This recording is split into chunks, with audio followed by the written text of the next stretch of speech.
Bežný chod života počas vianočných sviatkov teda zabezpečovali príslušníčky a príslušníci policajného zboru na rôznych miestach.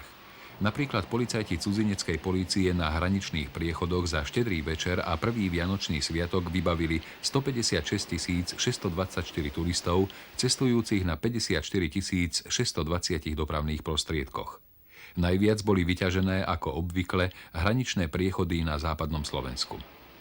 Za prvé dva sviatočné dni príslušníci dopravnej polície, respektíve vyšetrovatelia, boli presne pri 100 dopravných nehodách, čo je podstatne menej oproti bežnému dennému priemeru i víkendových dní. Pri zrážkach sa 27 ľudí zranilo, z toho 10 vážne.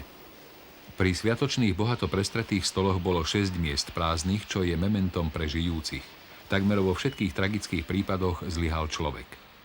Príslušníci policajného zboru zaznamenali i podstatne menej krádeží vlámaním do rôznych objektov. Dodajme, že len včera počas druhého vianočného sviatku cez slovenské hraničné priechody vycestovalo 116 031 turistov, teda toľko ako za predchádzajúce 2 dni spolu. Z rozličných pasových dôvodov sa včera muselo vrátiť domov 37 ľudí.